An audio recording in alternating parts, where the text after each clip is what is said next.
अब ईरान एक बेहद गंभीर संकट के दौर से गुजर रहा है। जैसे जैसे अमेरिका और ईरान के बीच तनाव बढ़ रहा है, अमेरिका ईरान पर अपनी सख्ती और तेज करता जा रहा है। ईरान के अंदर हालात इतने बिगड़ चुके हैं कि जनता खुद ही अपने संघर्षों में उलझी हुई है और अमेरिका इसी कमजोरी का फायदा उठाकर ईरान को और दबाने में लगा है। लेकिन अब इस पूरी कहानी में भारत की एंट्री हो चुकी है। शुरुआत भारत ने सिर्फ अपने नागरिकों को सुरक्षित निकालने के लिए की थी और भारत इसमें सफल भी रहा, मगर इसके बाद जो हुआ उसने अमेरिका की टेंशन बढ़ा दी, क्योंकि अब भारत सैकड़ों ट्रकों में लंबे समय के लिए ईरान को सामान भेजने की तैयारी में है। और सबसे बड़ी बात यह है कि अमेरिका चाहकर भी भारत को रोक नहीं पाएगा।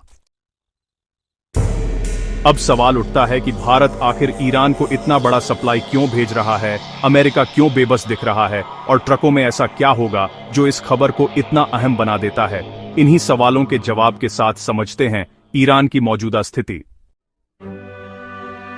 आज ईरान में हालात बेहद खराब हैं। महंगाई आसमान छू रही है, बेरोजगारी आम लोगों की कमर तोड़ चुकी है। ईरान की महंगाई दर करीब 35 से 40% के बीच पहुंच चुकी है, जो दुनिया के सबसे खराब आंकड़ों में से एक है। दिसंबर 2025 तक कुछ रिपोर्ट्स के मुताबिक यह दर 52% से भी ऊपर चली गई थी। अंतर्राष्ट्रीय मुद्रा कोष यानी IMF का अनुमान है कि 2026 में भी औसत महंगाई 40% से ज्यादा बनी रहेगी। स्थिति इतनी बिगड़ चुकी है कि आप यकीन नहीं करेंगे, ईरानी रियाल की कीमत लगभग खत्म हो चुकी है। जनवरी 2026 में एक अमेरिकी डॉलर की कीमत 14 लाख रियाल से ज्यादा पहुंच गई। मतलब ईरान की करेंसी को बाहर की दुनिया में कोई स्वीकार ही नहीं करना चाहता। इस हालात के पीछे सबसे बड़ा कारण, अगर आप सोच रहे हैं, तो वो है अमेरिका के लगाए गए कड़े प्रतिबंध। अमेरिका ने ईरान को अंतर्राष्ट्रीय पेमेंट सिस्टम से बाहर कर दिया, खासकर स्विफ्ट सिस्टम से। पहली बार यह कदम मार्च 2012 में उठाया गया और फिर 2018 में ट्रंप सरकार के दौरान ईरान को पूरी तरह आर्थिक रूप से अलग थलग कर दिया गया। लेकिन इसी बीच दिलचस्प बात यह है कि भारत और ईरान का रिश्ता अलग ही कहानी लिखता रहा।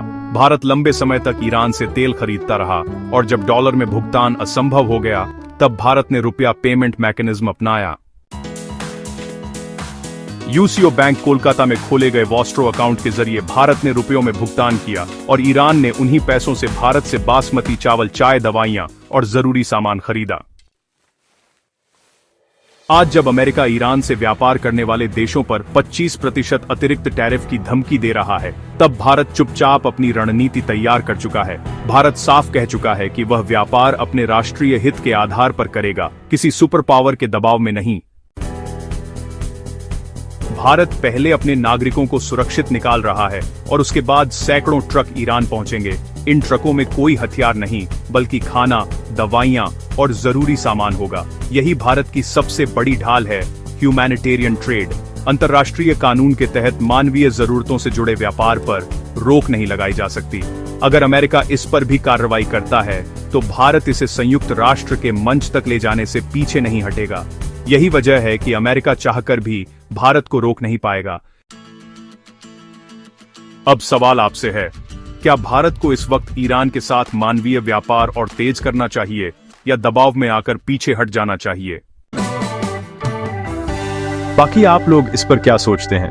अपनी राय नीचे कमेंट में जरूर बताएं। वीडियो को लाइक, सब्सक्राइब और अपने दोस्तों तक जरूर शेयर करें। जय हिंद, वंदे मातरम।